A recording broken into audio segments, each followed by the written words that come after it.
Mubuulire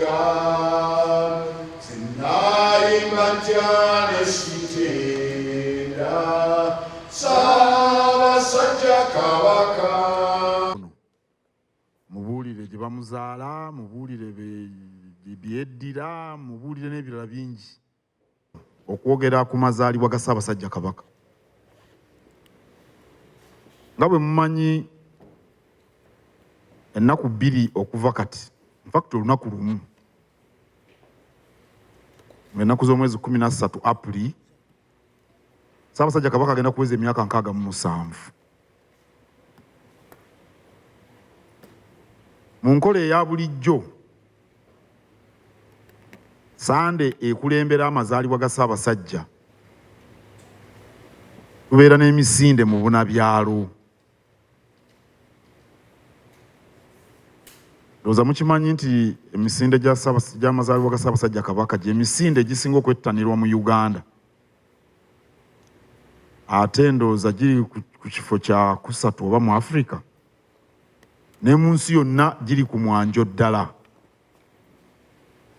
Era nga kasa mukimanyi nti emisinde egyo si kudduka buddusi, naye tuba n'omulamwa oguba gulondoolwa nga bwe tujaguza amazaalibwa ga Kabaka. Kati emyaka 3 egy'emabega tubadde ku mulamwa gwa kulwanyisa Mukenenya, kubanga Omutanda yalondebwa aba kibiina ky'amawanga amagatte ekirwanyisa Mukenenya, UNAIDS, okubeera emunyenye y'okulwanyisa Mukenenya mu kitundu kino ekya Ssemazinga wa Africa. Tumugobewo obutasukka mwaka 2003. Kale bwe tuba tudduka tuba tulwanyisa ne Mukenenya, gwe mulamwa. Mu ngeri eyo twandibadde tudduse olunaku lwa jjo mu ntereeza eza bulijjo, tudduka Sande ekulembera amazaalibwa ga Ssaabasajja Kabaka.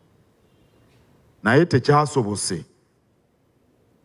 Okusooka emijoozi gyakatuuka, gyatuuse naye gyakatuuka. Era wenjogerera emijoozi mwe tunaddukira girina ab'omusolo. Bannamukago aba Airtel bali mu kulondoola bya kugisasulira, kugifulumya. Kyekisooka. Ekyokubiri, Omutanda taliiwo, tannaba kudda. Kale ne tulowooza nti ensi tusaana tugitegeeze, era tujja kudda mu nnaku ntono tubabuulire ddi lwe tunadduka. Tusuubira okudduka mu mwezi ogw'okutaano, naye tujja kujja tubabuulire nga n'emijoozi gimaze okuvaayo, nga n'Omutanda waali. Awo nno tubasaba mutegeeze Obuganda n'ensi yonna, abantu baleme kwebuuza lwaki tetwadduse. Omutanda bw'anadda tujja kubabuulira ddi lwe tunadduka, era tujja kubasaba mukunge nnyo abantu okwettanira emisinde gino, nammwe kennyini mugyetabemu.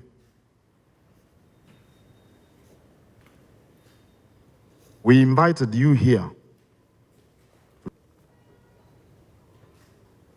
The day after tomorrow, on the 13th of April, will be the Kabaka's birthday. He will be turning 67.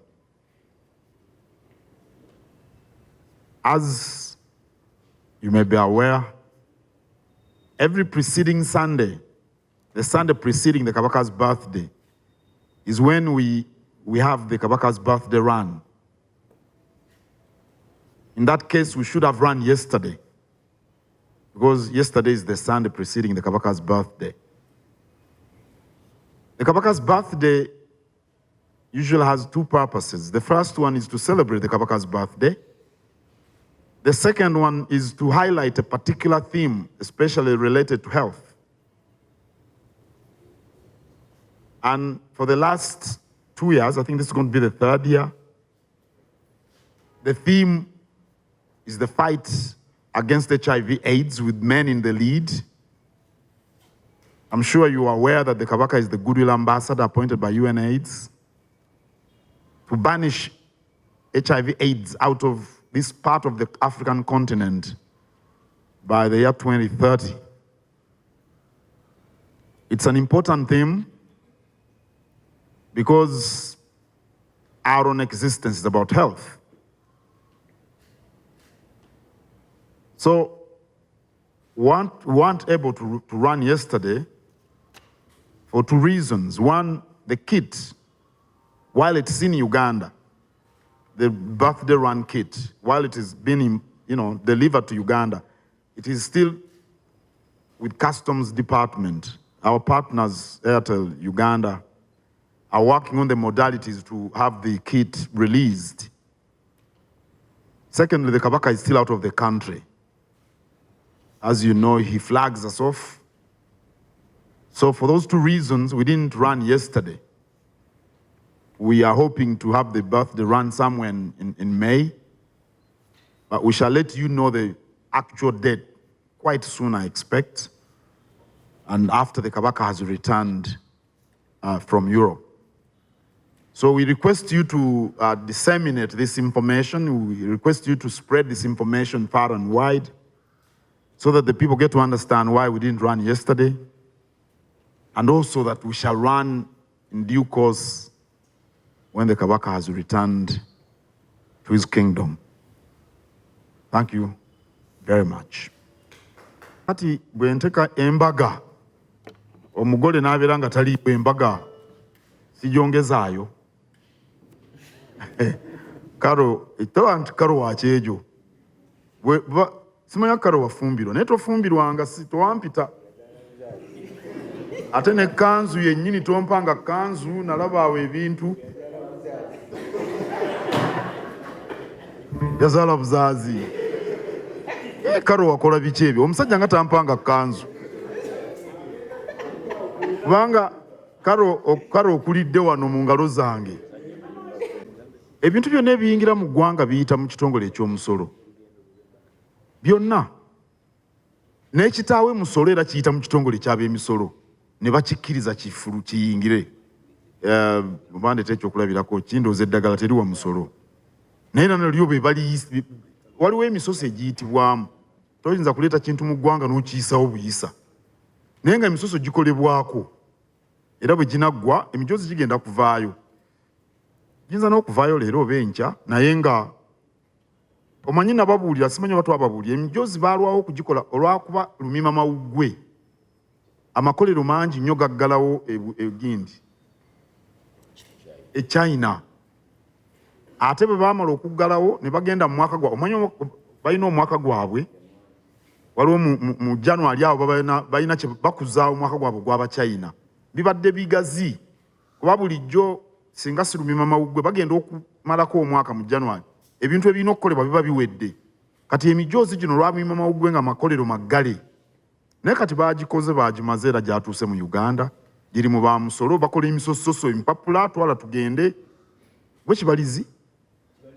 Kibalizi beddira ki? Weddira kkobe liwooma. Liwooma okukamala.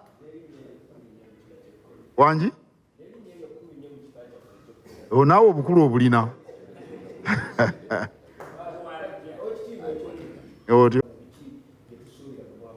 Omulamwa gwa kulwanyisa Mukenenya.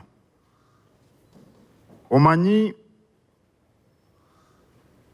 ne Ssaabasajja agenda nga tufunye lipooti okuva mu Uganda AIDS Commission, okuva mu UNAIDS, n'ebitongole ebirala ebiri ku mulimu gw'okulwanyisa Mukenenya. Mukenenya yali azzeemu ate naddala wano mu Buganda.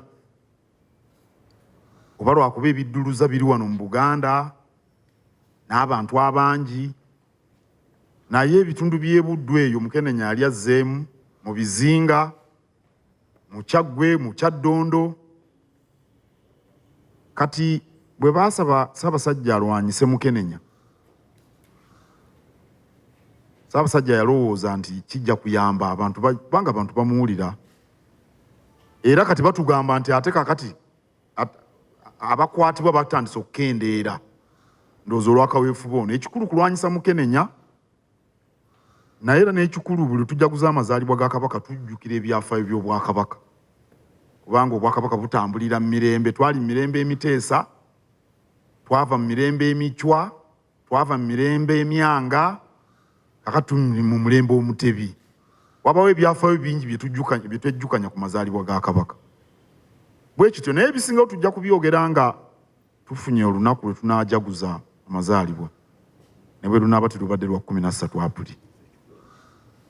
Oyo si ye w'enkima oyo oba ndabye bubi, si mulwadde, alina emirimu gy'akola naye tekimugaana kwekebejjebwa bw'aba ali eyo.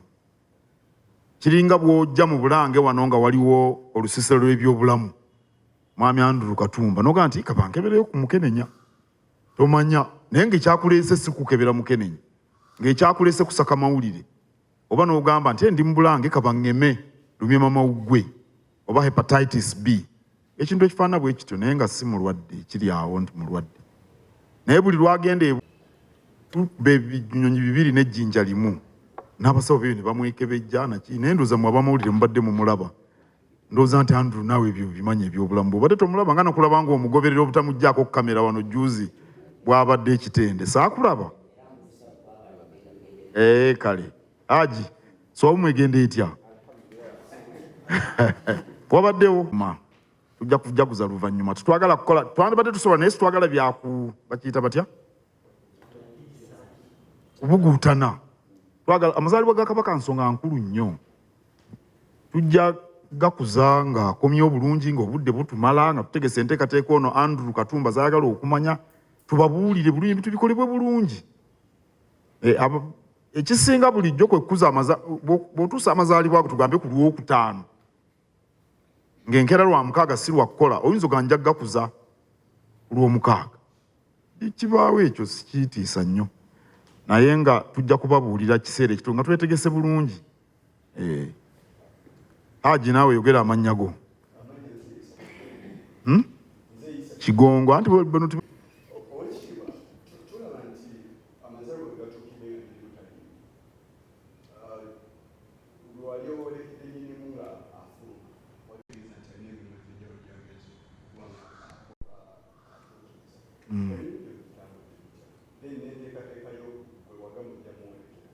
nja kukola ki? Nja kugenda naye nja kugendera obudde nga butuuse kakati ebuddu kyangu kugenda n'odda bweru tosobola kugenda bw'okomawo. Oluusi emirundi gingi kyagala ebimututte ne biggwera ddala kyekisinga. Naye ate mu nnono ya Buganda kazi ogambye nti oli wange Kabaka tasobola kubanga ali bweru wa Buganda naye tugenze kusinkana bakulu bannaffe naye Baganda ne bannyaniriza mu ngeri nange yaneewuunyisizza. Ne tugendako ne mu Lutikko y'Ennyamitango okusoma olw'amatabi ne nkubiriza abantu banyweze obumu.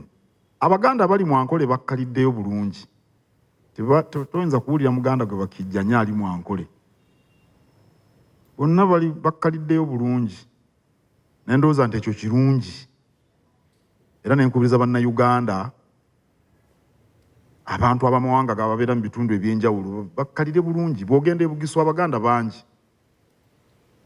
bw'ogenda mu Arua Abaganda bangi mu kibuga, ekigeze Abaganda bangi naye n'amawanga amalala mangi nnyo ono mu Buganda era twogerwako nti twaniriza abagenyi. Omwoyo ogwo gwe nabadde njogerako nti tugugaziye ng'eggwanga. Tulekeraawo ebintu ebyo by'okwogera amawanga bitumalira ebiseera bingi.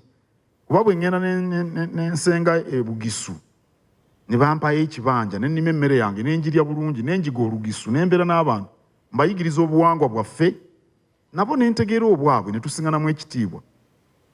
Naye nagenzeeko ne mu kitundu ekyo bayita endoza Kashaari mu kyalo bakiyita Lwanyamahembe waliyo eddundiro erya ndowooza nti engeri oba obulwadde n'enfa y'abantu bwekwatibwamu yeyagala okutereeza. Abantu bulijjo bafa naye omuntu omukulu bw'afa ne kitavaayo mangu okunnyonnyola kiki kyafudde kireetera abantu okweraliikirira. Naye kirala abantu balabye nnyo okukutakukuta nga kungi ku nsonga ez'enjawulo. Okukutakukuta okwo kwe kuggyawo obwesige abantu bwe baba nabwo mu bakulembeze. ekyo kyekyagala okutereeza tukendeeza okukukuta. Lwaki wabaawo okukukuta? Singa omuntu abeera alwadde, lwaki abantu tebababuulira nti omukulu alwadde kino? Tukimanyi nti mu nkola ey'ekisawo buli muntu alina eddembe okwekuumira ebikwata ku bulamu bwe. Era omusawo tayinza kgenda n'asamwasamwa na bigambo nga ze nakebera omusaayi oba nakebera ki, talina kugenda kubuulira bantu. Ne baba bantu banjuuyo okuggyako ng'omugambye gw'omulwadde. Kati abasawo bo tuyinza obbasonyiwa. Naye omuntu bw'abeera omukulu, okusooka tutondebwa ne tubeera mu nsi ate ne tugivaamu. Tetulinga mayinja. Kubanga ejjinja oba olwazi olwaliwo emyaka 10 nakati weeruli, myaka 2. Naye ffe abantu Katonda teyatutonda bw'atyo. Tewali nnyo nsonga lwaki weewaawo waliwo okukuuma ebikwata ku bulamu bw'omuntu, naye abantu mubabuulira nti omuntu mulwadde. Ate oba nakati edda abantu baatyanga okwasanguza nti balwadde mukenenya. Naye nze sikyakirabamu nnyo kiri awo. Bw'obuulira abantu olina mukenenya ki ekibaawo? N'agaana okuwona. N'obulwadde ng'obusobola okwogerwa. Kubanga bulwadde ng'ekintu ekirala kyonna. Nalubiri Abaganda baamumanya ku mulembe gwa Ssekabaka Ssemakookiro. Naye bo tebaamanya nti biva ku butoffaali buno obugongobala. Kati ne tubeera mu ekyo nti ddogo okutuusa jjo ly'abalamu ku mulembe Omutebi, Kabaka ng'asazeewo okulwanyisa Nalubiri. Ebyo ne bivaayo. Ne babagamba n'obagamba abatannaba kuwasa na kufumbirwa mugende bamale obbakebera omusaayi. Kuba bw'owasa oba bw'ofumbirwa nga naye alina obutoffaali bwagongobala ng'aka obubwo, abaana bajja kuba ne Nalubiri. N'olwekyo siraba obulwadde bubeerawo mu nsi. Ekyagala okugjawo ekyo kukomya kukuta. Ate n'okuwa abantu amawulire mu budde bwago. Simanyi lwaki omuntu bw'afa nga muntu mukulu tulinda ennaku 3 nga tunakwogera nti yafudde kino, kiki ekikirimu? Ani agenda okulemera ku nsi? N'olwekyo ndowooza enkwata y'ensonga yeyagala okutereeza. Naye mmwe mulowooza obudde tebuweddeeyo. Gwe wabuuzizza Katumba kubanga okulwanyisa obumenyi bw'amateeka kulimu emitendera 3. Okulwanyisa obumenyi bw'amateeka kulimu emitendera 3. Mulimu omutendera gw'okunoonyereza n'okuketta. Mu Lungereza bakita crime intelligence. Okunoonyereza gamba ne mukugira nga tebinnaba kubeerawo. Ekyokubiri mulimu okunoonyereza ku buzzi bw'emisango, crime investigation.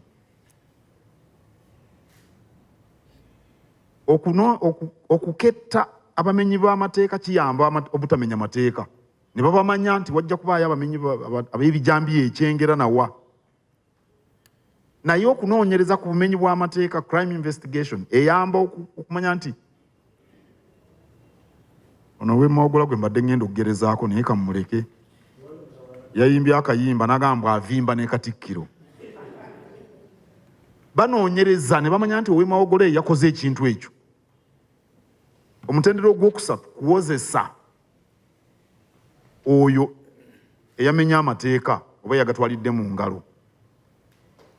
N'olwekyo kye tuyinza okusaba gavumenti kwe kwongera amaanyi mu nsonga ezo 3 ezifa ku butebenkevu bw'ensi. Kuketta,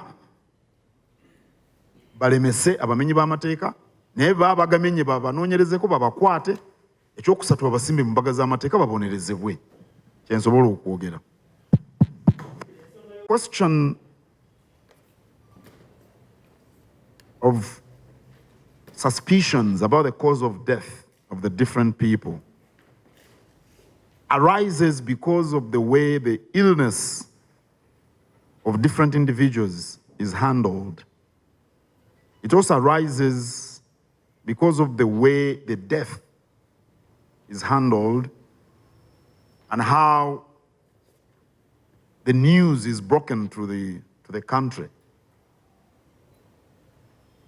I think that it's important that when especially important people are taken ill, that the public is informed in time.